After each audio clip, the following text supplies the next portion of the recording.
Joan and Mark. Thanks for coming. Hi, Mark. Nice to Thank see you very much. Thanks Tell for us your name, the book, the award you've won. Give us the whole ID stuff. My name is Joan Harrison.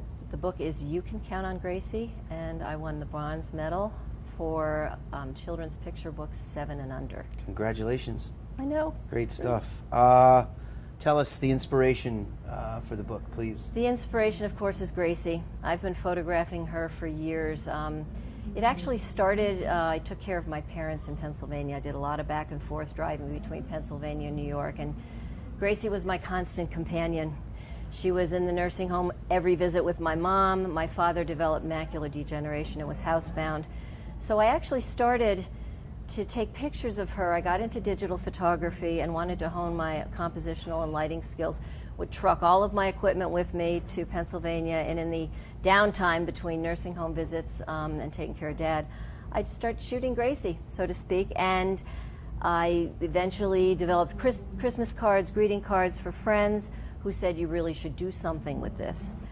The child-dog connection is so strong, I felt that a counting book would be wonderful. Yeah, no, and dogs are therapeutic in many ways. Oh, totally, totally. And it's more than therapeutic. You develop a love that's like no other for them. So, which is obviously what all this stems from is your love for your dog. And no one will ever be that happy to see you when you get home. That's true. Nobody.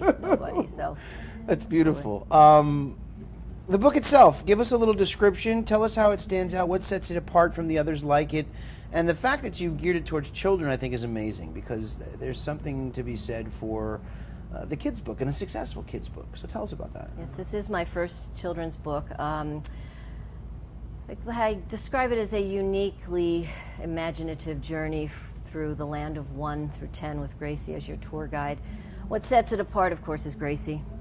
It is photographic. Most children's books are illustrative, basically because you have more of a freedom to create fantasy, but Sure. because Gracie is so amenable to all of these crazy things I put her through. She does work for food. Yeah, there's no torturing going. No animals were harmed. Nothing in wrong the with that. creation of this I work product. for food as well. So I worked for food too. So I was able to create these silly fantasies, these scenarios with her. I probably couldn't do it with a lot of other animals. Did you ever repeat any of them? Was there any that were her favorites, or that your favorites, or something you would go back to, like Old Reliable, or in this one, I haven't repeated those. I have other adult scenarios that I've done with her, different and creative in creating greeting cards. Is there one scenario that stands out from the 1 through 10? Are there 11 or are there 10? There's one that actually culminates, 11. right? Okay. The last one is one tired dog in slumber so deep, so it kind of closes it out. Which one? People love the carrots one. Or actually, you know which one stands out, and I do know. Number 6 is 6 books. And I had an absolute ball, because if you look at the book covers, they're parodies. Oh, please tell us. The one that she's reading is War and Fleas by Leo Stoltoy. I also have For Whom the Ball Rolls by Ernest Run and Play. The Dog Catcher in the Rye by J.D. Saladin. There may be other Ippy Award winners within those titles somewhere. I think you might be onto Also something. Harry Potter. I found out that's a parody that's been done before, but that's okay. And The Dog Father. So I had a ball. I went up and down the aisles of Barnes & Noble, brainstorming, and came up with those titles. And they're fun for adults, too. They sound genius. It's wonderful.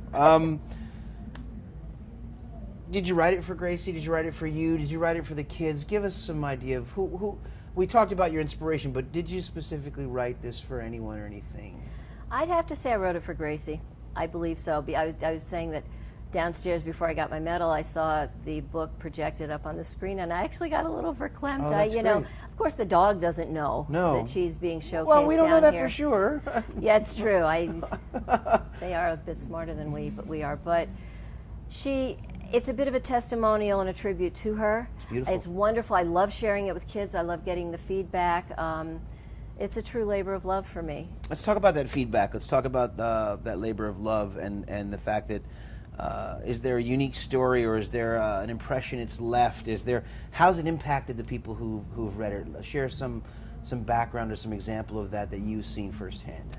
Well, the one story I had, we did there's a fabulous dog parade in Beacon, New York.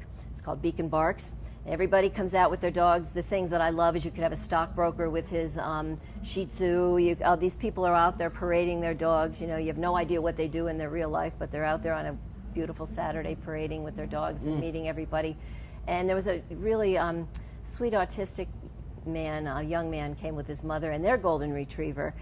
And he's so connected with Gracie. She bought the book, and I just can't help think what a wonderful thing it is. I hope that when he went home, she could share it with him, the mother, and also his aide was with him. And he really connected, and it's not easy for them to connect. Agreed. So hopefully he'll go home and he can kind of relive it. That's very inspirational. Yeah, Beautiful story. Thank you for sharing that.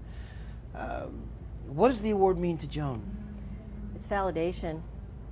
Okay. It's, you throw something out there and hopefully something comes back to you, and this is a wonderful thing to have come back to me. It gives me confidence to get out there and promote it, because as a self-publisher, it's a lot of work. Yeah.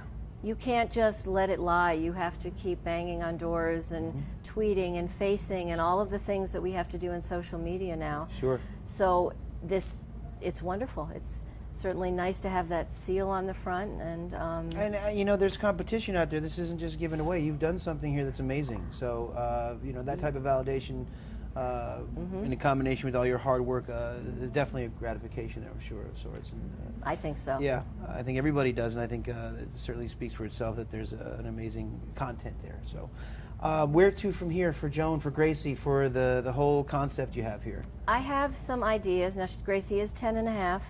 Okay. So I'm 10 and a half too, by the way. It's amazing. I'm 9. So I have some concepts cooking. I have some ideas, and I've already started to amass my props, because that's what it turns into, trips. Sure. Trips to the craft store, trips online, whatever. But hopefully I have another book with Grace based on some of these thoughts. I'm not going to put it out there quite yet. I also have an 11-week-old golden retriever that I just got, Patsy. Now, is Gracie giving Patsy any of the secrets of the trade? Is she, gearing her up? Do you see any Gracie's not training giving going up on? much right now. Okay. She's we joke that it's like All About Eve, if you remember the protege, coming in and pulling the rug out a little bit. But no, not yet. She's letting Patsy learn the ropes on her own, I think. So we'll see. We'll see what goes on with that. We may have another one coming up the ramp. We greatly look forward to it, and we're happy to have you. Thank you so much, and congratulations again on your award. Best of luck on everything to come. Thank you, Mark. Great to meet you. Thank you very much. You.